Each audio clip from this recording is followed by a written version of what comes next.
Most people are really clear on what they don't want.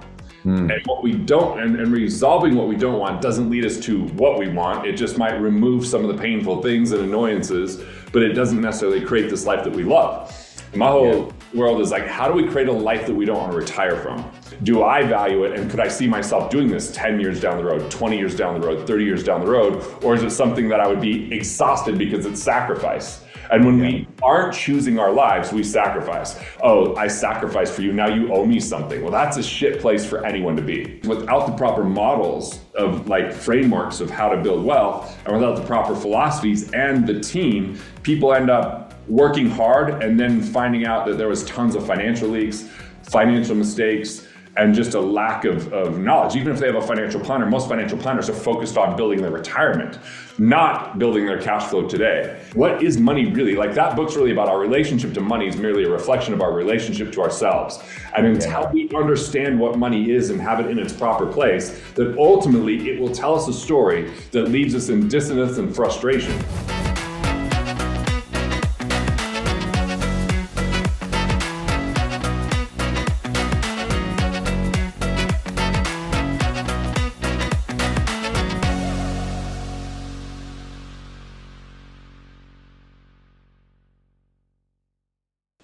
Hey everybody, it's Regan Archibald and welcome to Unreasonable Health.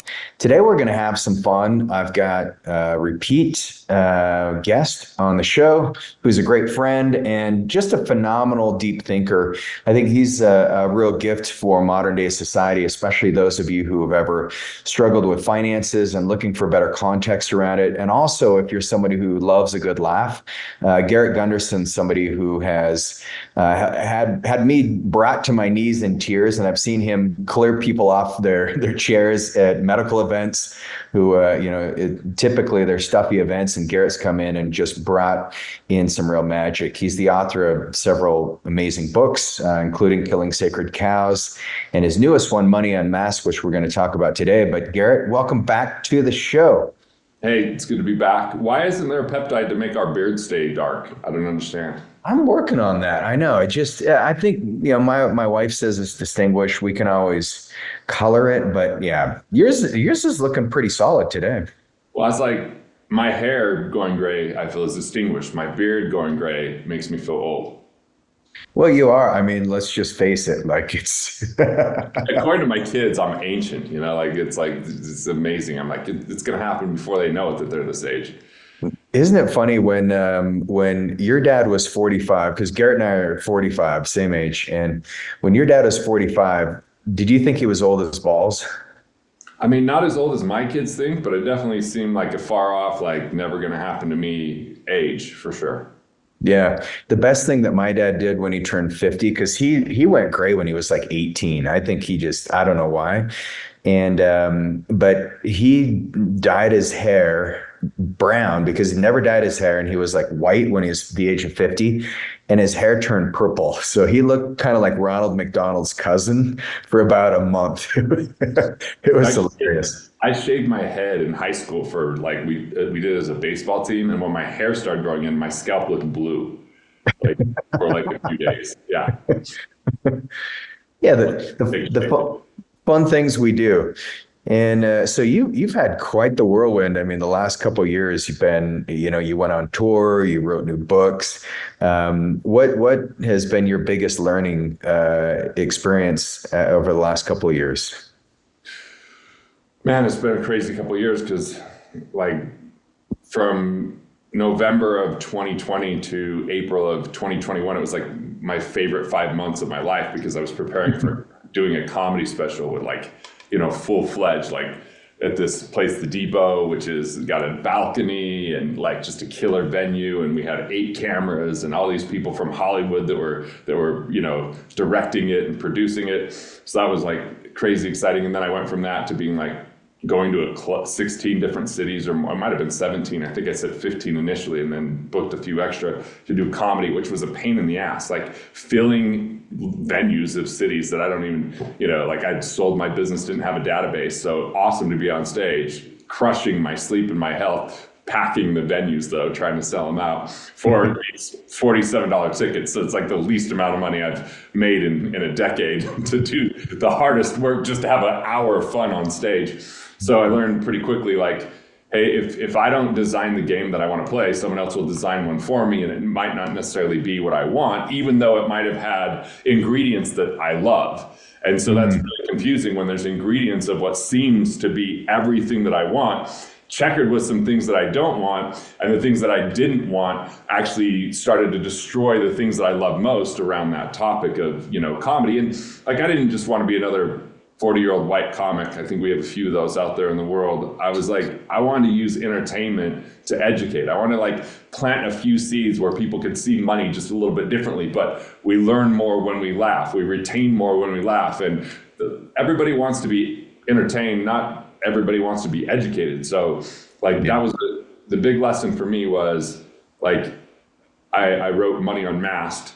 And when I write a book, I typically write something philosophically, then experience it quickly after physically, like go through and have this like level of compassion for anyone that's dealing with certain things, or to like really test out the strategies. And so the big thing for me was I really, in that book, put my whole heart and soul into it, and then went through this experience of like, I was stuck playing not to lose and playing to win. Two different things I talk about in the book. Where was I playing not to lose? I had this firm that was kind of on autopilot, that I'm just making money every month. I'm not having to do a whole lot for, but I'm not alive in that firm. It doesn't even represent who I am anymore. And so like, here I'm writing about playing not to lose being a form of scarcity. I'm like, yeah, but this is a lot of money coming in every month. And I chose to sell that because it didn't represent who I was anymore. That was extraordinarily painful and difficult. And then I had this like playing to win notion, which was starting up a new business using entertainment to educate, and in a partnership that wasn't necessarily like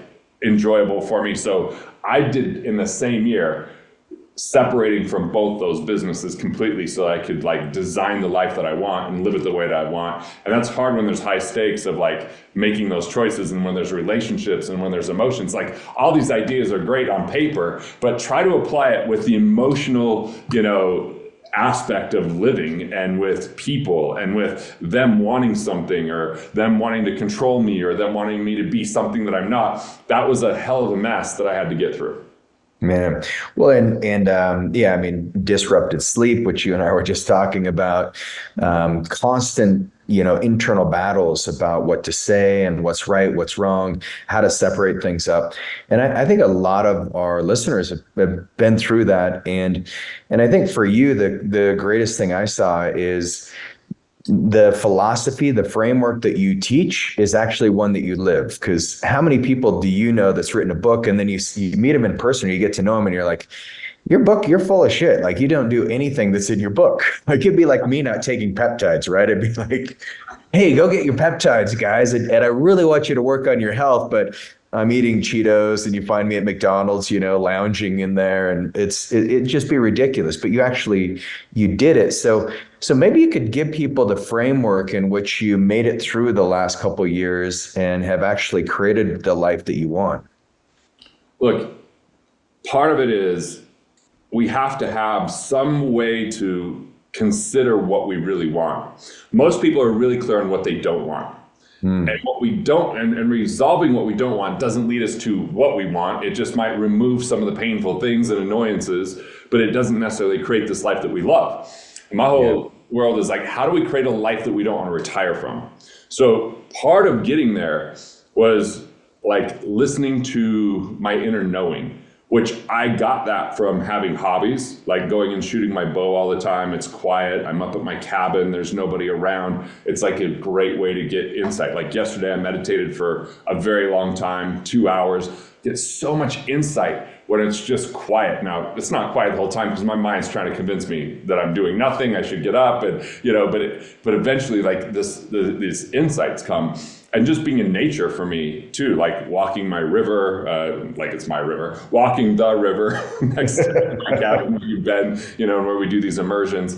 Like, so nice. like just having that time where the TV's not on, having that time where I'm not talking to someone, just time to kind of think. That was kind of the first phase. Then the second thing is I like to take an assessment and say, what I call the road to don't. What are all the ingredients and lessons I've had over my lifetime, especially the last 20 years, that led me to a place where maybe I was profitable from a financial standpoint, but not fully enjoy from a everyday life. And so that road to don't, I started to identify what no longer represents the person I want to be, the person I'm going to be, and the calendar that I'm going to keep. And so I would just look at my calendar and say, what is it that I did that I didn't love doing, that either drained my energy, was neutral, or didn't really fill me up? Because there are other people that like doing those things, or maybe that just doesn't represent who I'm going to be in the world.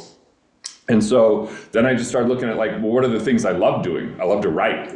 I love to perform. I wrote a theatrical keynote, doing comedy. I really love to rehearse and to work on that so I can refine it, and I can have coaches and mentors that help me from an acting standpoint or from a movement on stage standpoint. And then I love to connect with really great relationships. I just invited you and several other people up to my cabin, and we just hung out on a Saturday because I like the way you guys think. It's a lot of fun.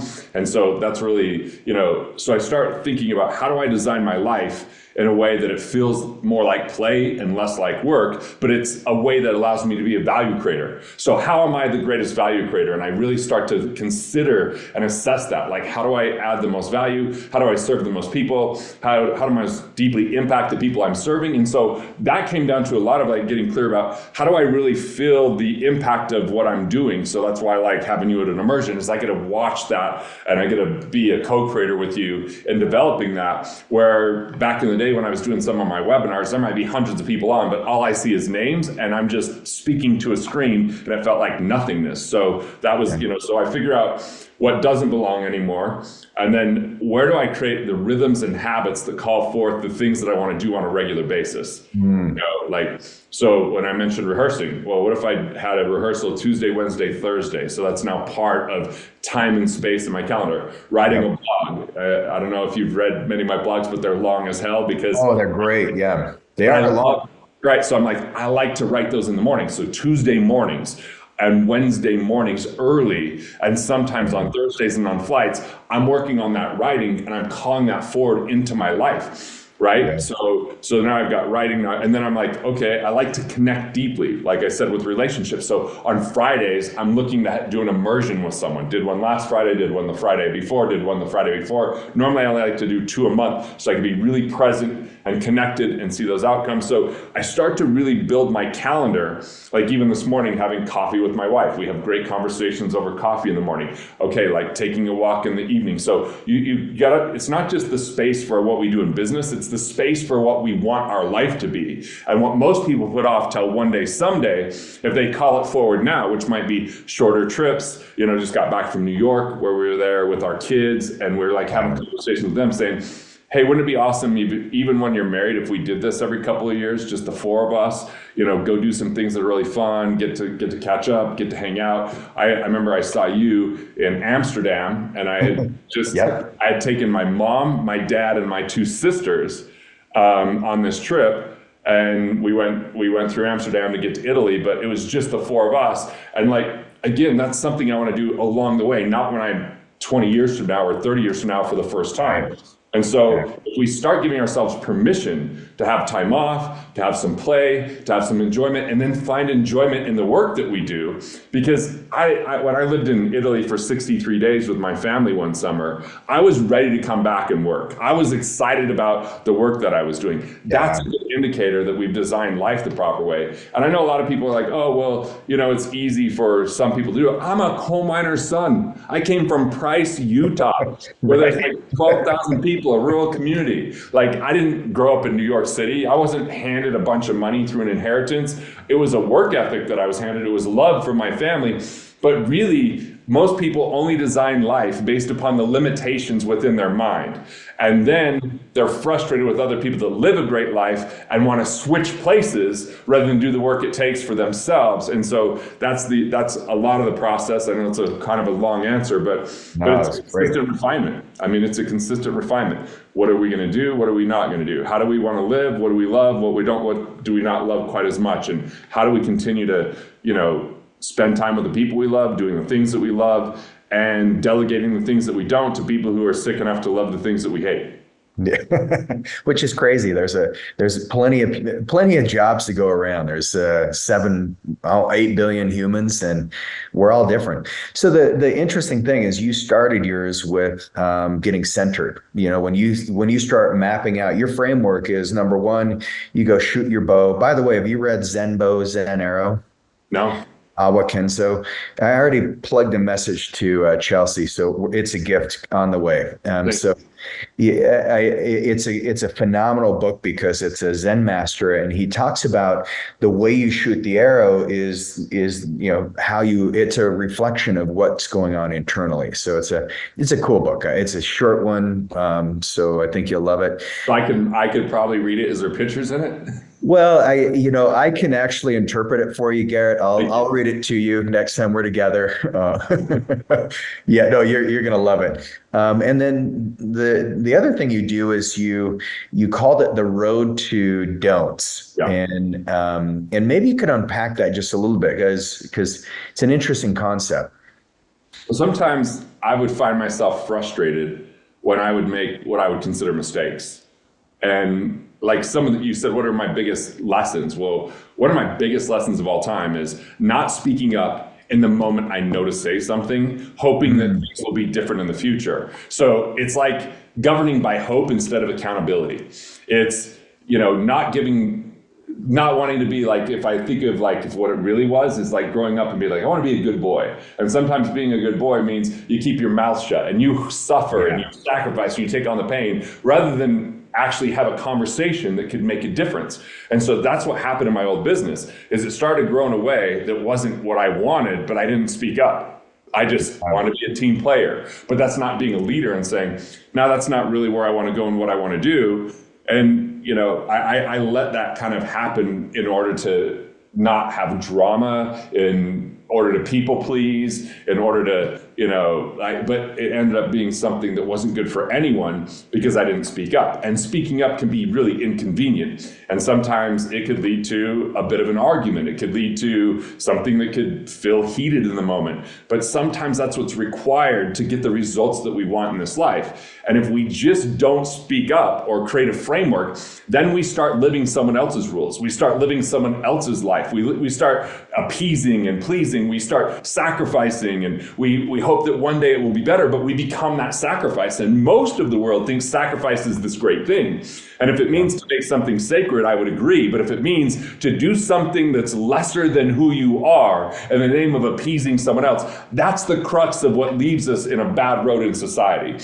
And I feel like that's a mistake I made. So instead of being like, oh, I can't believe I made this mistake, I don't have confidence in who I am anymore, it was saying, well, this was an ingredient that no longer belonged. I can learn the lesson and harvest that lesson. And that was the road to don't. There's many paths in our life. And sometimes we take these detours, and those detours teach us great lessons, huge insights that without that detour, nobody else telling us would work, because we had to go through that experience in order to, in my world, I look at it as almost like solve the karmas, to process and heal that situation, or to have a deeper knowing and understanding, which cultivates a lot of content. And so the road to don't is being like, yeah, that's not what I wanted. I didn't want to go be a club comic. That didn't move the needle for me. It was a moment on stage that felt amazing. And when that was over, nobody's life was really that different because of it, including mine, other than I wasn't doing the thing that I was most gifted in and that I wanted to do at the highest level. So it's and Regan, what it really comes down to more than anything is most people don't have a good model of how they operate their lives or their business or their health. And what they have is ideas and insights without that system or model. And so it requires a huge amount of effort because there isn't an efficiency without that model. And so sometimes in the road to don't, it's like, oh, this isn't what I want to do, even though it's effective to a certain degree, even though other people might value it. Do I value it? And could I see myself doing this 10 years down the road, 20 years down the road, 30 years down the road? Or is it something that I would be exhausted because it's sacrifice? And when we aren't choosing our lives, we sacrifice. But when it's a choice, it's not sacrifice anymore. It's a choice. And that's a nuance that most people understand, because most people wear it as a badge when they sacrifice. But sacrifice is a judgment against someone else too. Like, oh, I sacrificed for you. Now you owe me something. Well, that's a shit place for anyone to be. Right. Yeah. Well, and it's interesting because what you did in your road to don't is you recognize, hey, I want to go down this path. I want to be I'm going to go and tour 17 cities or whatever the total amount was. And then you recognized it early enough where you made the pivot, because how many people get stuck in a place that they don't want to be? And sometimes it's not just confronting other people, because when you confront other people, when you speak up, there's trust that's built from that. That's what I found is every time I've done that, even if things don't work out and maybe financially it's very costly and relationships change, I don't have to confront myself every day and say, when are you going to have that conversation? It's like death by 1,000 cuts, right? Where it's just like you're bleeding out. But the cool thing about what you did is you made the pivot at the right time. And I've been a benefactor of Garrett's transition. Well, not that kind of transition. He's still a man, but just had to throw that in there because I know you got the long hair and a lot of people are wondering, but the beard is definitely masculine. Thank you. Yeah, you're welcome. We'll keep that on. I transitioned into comedy because excuse me. I forgot what we were talking about. Yeah. I identified as hilarious. Yes, Garrett's been telling jokes his whole life, so he's always been a bit of a comedian. But the cool thing that you did is you started doing immersions, and I remember you were speaking at Justin Donald's mastermind, and at the end you're talking about like the immersions, and I was like, wait, what is this? Was that Justin Donald's or was it a Go Wellness event? I don't remember which one you were speaking at. Yeah, I was at both, but I think the time that you said I want to do that was when I was at a Go Wellness event, and just kind of mentioned it when people are asking the questions at the end, because I did my theatrical keynote. Yes, yeah, and if you've never seen Garrett's his keynote as one-man show, it's amazing, and we'll dive into some of the nuances there, but the immersion experience, the great thing you did is you opened yourself up, and it's a different level of energy when you invite someone one-on-one to come spend time with you. And in my case, it was Cade and I. And we said, hey, we want to put on some really amazing retreats. And one of the things Garrett did for me about 6 years ago is I went to one of his retreats or one of his workshops on finances. And luckily, my wife was there because she put all the things into action immediately, and it's just set us up for such a great financial future. And we're in such a better place now because of the work that you did then. And so when I learned about this immersion, I was like, this is interesting because it's I guess, how would you describe the immersion? I looked at it as a way of me getting clear on what I wanted to do as far as my next step. So I avoid the road to don'ts and by getting clear. So it's almost like the Zen bow, Zen arrow moment. And then the immersions where we actually did the work that needed to be done so we could have the framework and the processes and systems. So it wasn't an enormous amount of energy to make the changes. Is that pretty accurate? What I found is when I can go one-on-one, when I could be one-on-one with someone, that we could go so much further, so much faster. And part of it is I'm bringing people to my favorite place on the planet, this lodge that I have on the Provo River.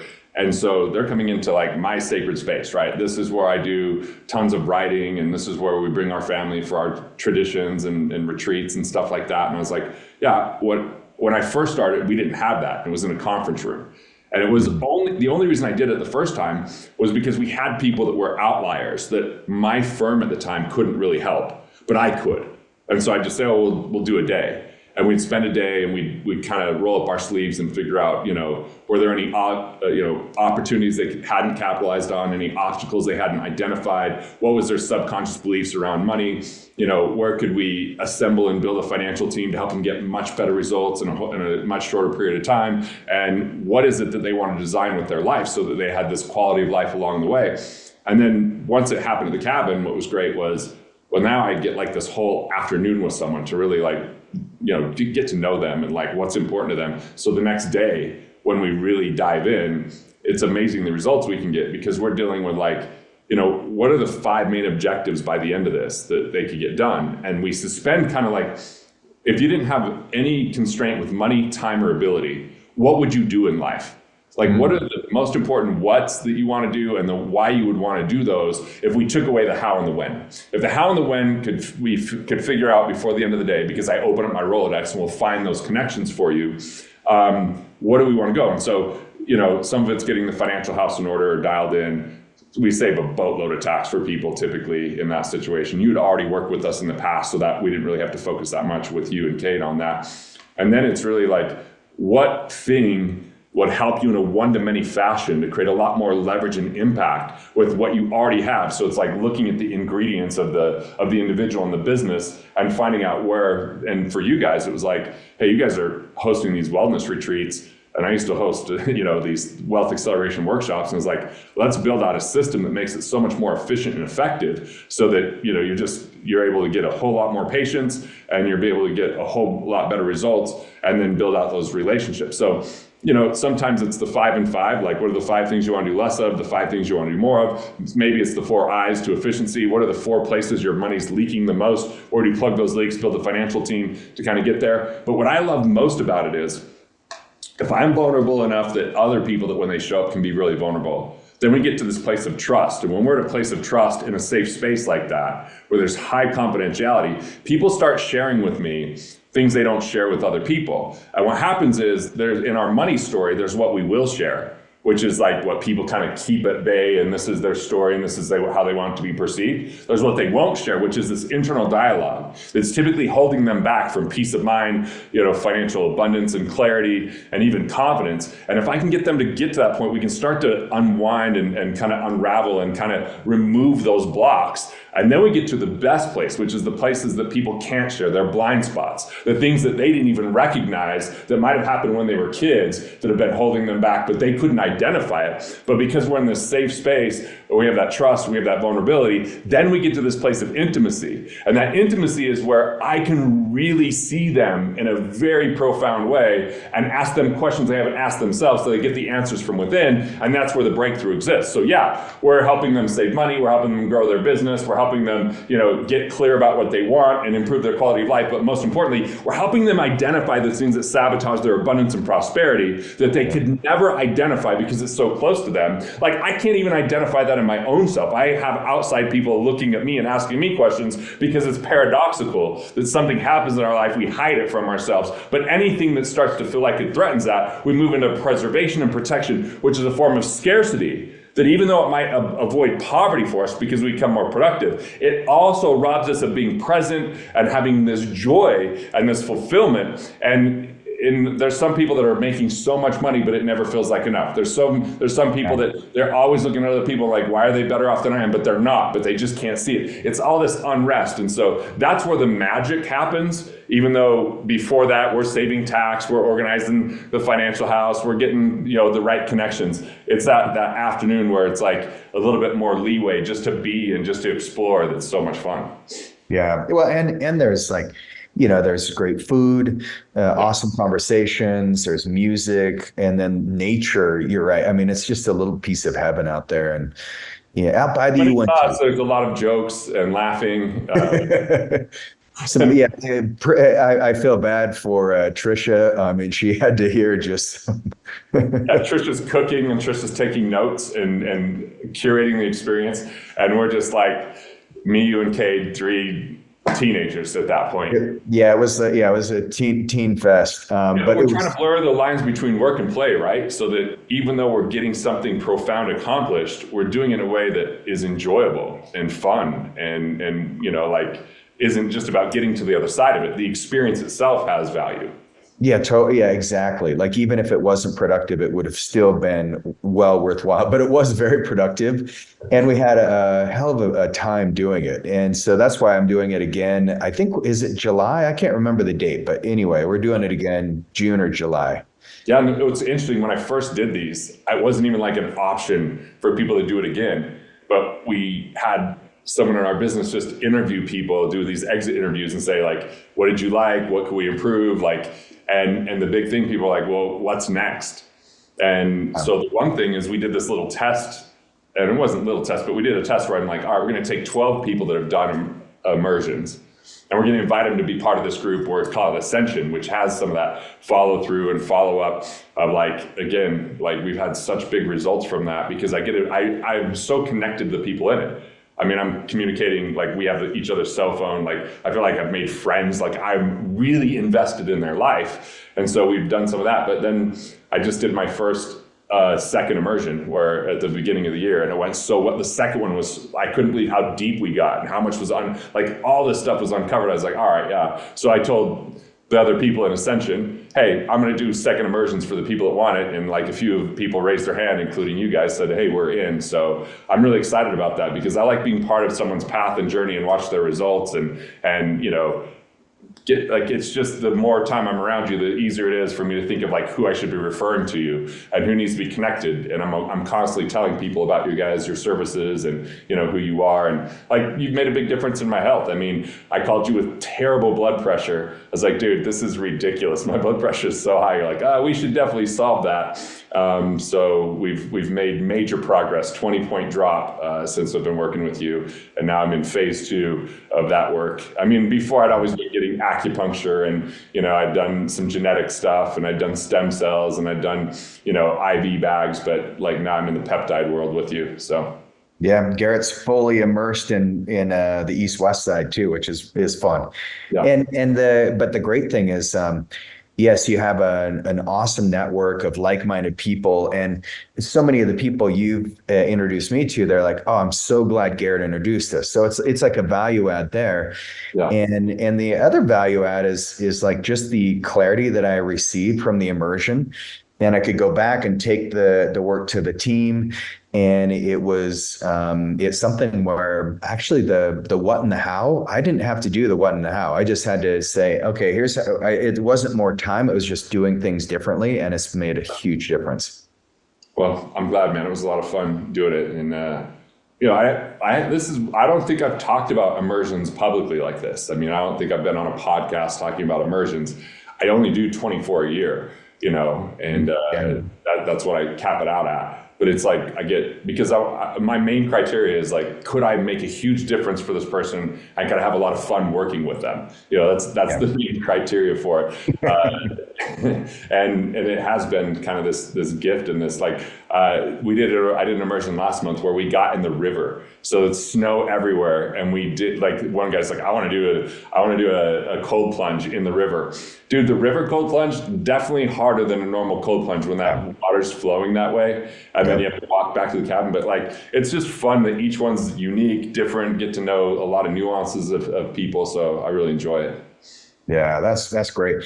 And kind of your new thing is your multipliers, and I think that's just going to be amazing. I mean, and maybe you could talk about those a little bit, and then I do want to circle back and just touch on your new book, because I think your Money Unmasked book, I learned a lot from that, a lot about my own psychology around money, because I think we all those 4 kind of archetypes you have in there, we all can identify with those behaviors and that thinking. But let's talk about the multipliers real quick, and then let's jump into the book. Yeah, so I haven't even officially launched Multiplier yet, but basically the thought process has been for the last couple of years, I've been going, how do I really help people get financial results? Like, how do I, in a big way?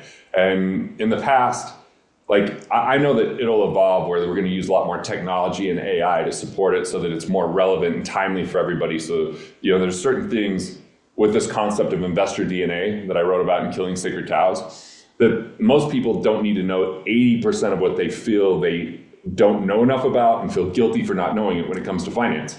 Everyone, it's important for them to have models and philosophy and kind of their, like, know their investor DNA so they know what to pay attention and what not to pay attention to.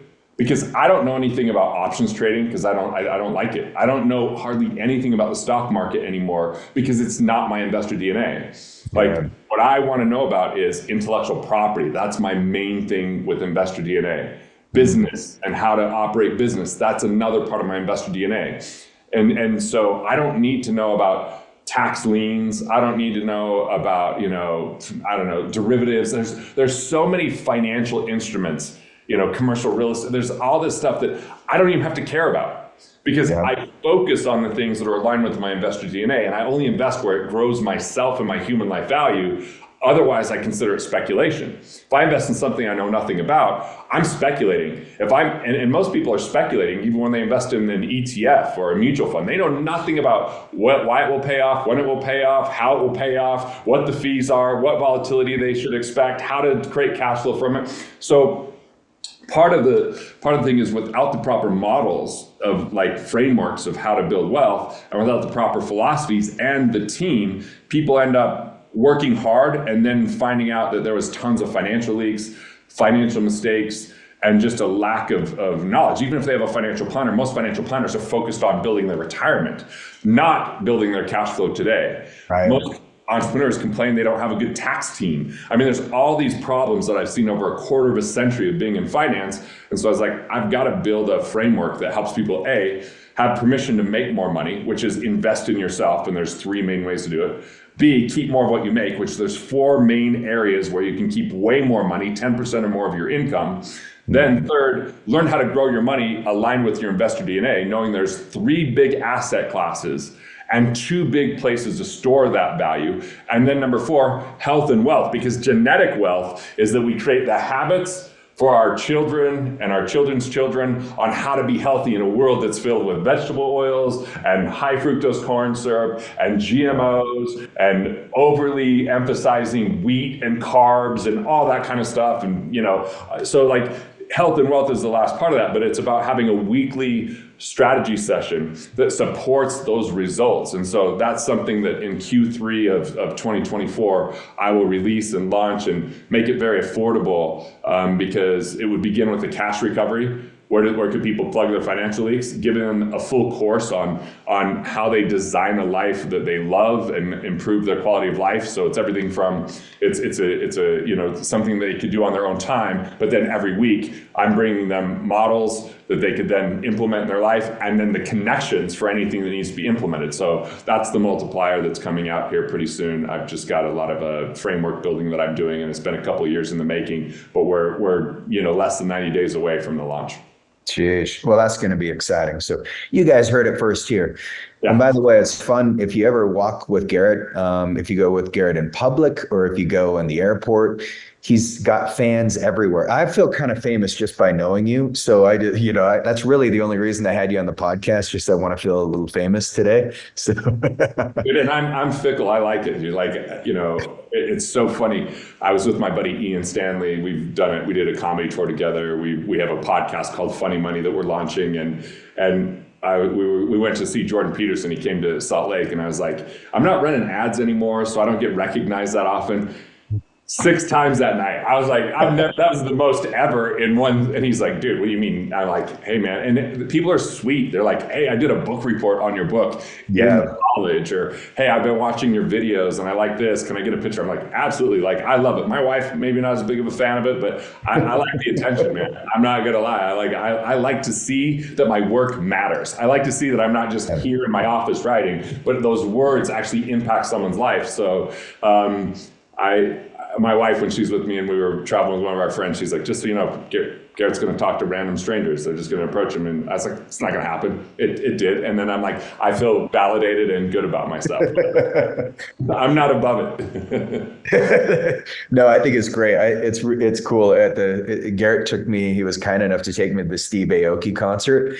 And the fans are coming up in the middle of the concert, like, are you Garrett? I love your books. It was awesome. And we went backstage, and Steve Aoki and Garrett are friends. I'm like, of course, this dude knows everybody. Yeah, that was fun, man. Like my friend, one of our friends got caked, which is he throws cakes at the end of the show, and he's deadly accurate. Like we were on side stage, so we avoided the whole cake disaster in our world. That was fun. It was fun. That was really cool. Yeah, there was some dude that yelled out my name because we were VIP, so I thought he was yelling because of Steve, but he knew me from the other work, and it had its advantage. We used the privilege to go right to the front of the line and get in early. Now, you were late, so you didn't get to experience that, but that's fine. I did miss that part, unfortunately. I was trying to park my big old truck. Man, well, let's talk about your book, because I think a good starting place, if this is your first time being exposed to Garrett, and if you really want to look at your financial life and just like creating the life that you want in our society today, you need to have resources. I mean, it just makes life better if you have the resources. And Garrett's, out of everybody I've ever met, Garrett's helped me create the resources that I need so I can live a life of abundance. And so let's talk about your book, Money Unmasked, and what could people expect to get out of that? Maybe we could talk a little bit about some of your favorite parts of the book. I like the first line of the book is, what would you do with $1 billion? Like that just is so confronting right out the gate. Because I use the billion because if someone thinks they can spend $1 billion, that's pretty amazing. It gets us to think like, how can we be more productive? How can we have a bigger vision? And then it's really understanding these shadow sides of these money personas, so we know what leads us to mistakes and missteps and limitation, versus our winning sides of the persona, which is how we best utilize our gifts and talents, understanding our money kind of thought processes and behaviors. And it's a lot of hidden factors that determine our success or failure when it comes to money. And then from there, we're going into everything from how do you profit from your ideas up front without having to borrow money, or how do you recover cash and put more money in your pocket, or what is money really? Like, that book's really about our relationship to money is merely a reflection of our relationship to ourselves. And until we understand what money is and have it in its proper place, that ultimately it will tell us a story that leaves us in dissonance and frustration. So to me, that book in the end is really about love in the very final chapter, but it's not so airy-fairy that people should check out and be like, oh, it's just another hippie with his long hair talking about, peace, love, and happiness. No, what I'm talking about is, like, we are so confused around money in society. And because we're confused about it, it wrecks and runs our life in ways that aren't very helpful. And when we understand it in its proper place and how we operate with it, we make better choices and decisions and can love our life along the way, versus wait for retirement and be disappointed because we sacrifice far too much and it's too hefty of a price. And we become our habits, and the habits that most people have around scrimping, saving, sacrificing, delaying, and deferring, which doesn't lead to wealth. So wealth is a byproduct of a life well lived. So if you want to design life at a different level, I think that book is really useful. Yeah, that was well said. And I think what people do is that those years of sacrifice, then when they do retire, they drive their spouse crazy because they put the same kind of pressure on their spouse. The new game is like, let's take the same scarcity mentality into the home now, because you can't do it at work. So I think, no matter what stage of life, whether you're 18, just getting started, 15, curious about money, or you're 80-year-old and you want to live the next 10, 20 years, in a new way, then grab the book, Money Unmasked. You won't be disappointed.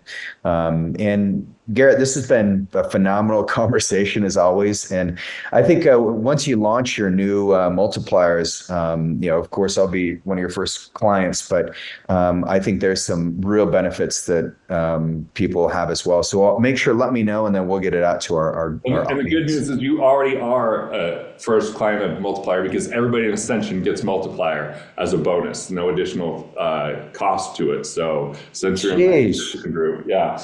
See, I told you Garrett's not all about money. I mean, he's that's awesome. Well, thanks so much. Any final words you want to leave with the audience, or places where people can go to connect with you? Yeah, if you go to GarrettGunderson.com/blog, you can look up the Road to Don't. I wrote a lengthy blog on that concept that we spent a few minutes on. If you go to GarrettGunderson.com/discovery, you're going to find one or two things there. Either you get to talk to my team and understand if an immersion's right for you, or what other programs we might have that could support you, or there still might be a $1,000 program up there where I do your session. I'm not sure where the website's going to be at the point someone watches this, but you'll see when you go to GarrettGunderson.com/discovery. And then if my books are for sale on the site when you go there, I would buy the books from my site, because I have really a lot more ability to deliver value when someone buys it from me versus Amazon. And I think you'd be pleasantly surprised of what we're going to do for people that buy the book from. And I've got multiple books: Killing Sacred Cows, Disrupting Sacred Cows, What Would the Rockefellers Do, and the one we talked about, Money Unmasked. And then I have a children's book, I Am Money. So that's the one that Regan read all the way through, cover to cover, right in front of me. So the only book I've ever read all the way through was Garrett's children's book. Thank you for writing that for me, Garrett. I appreciate it. It's great. It's good to see what you're doing with the knowledge from there too. It's amazing how much money I've made from that children's book. Awesome. Well, thanks so much, Garrett, and appreciate everyone watching the show. Share this with your friends, family, loved ones, and we will see you next time.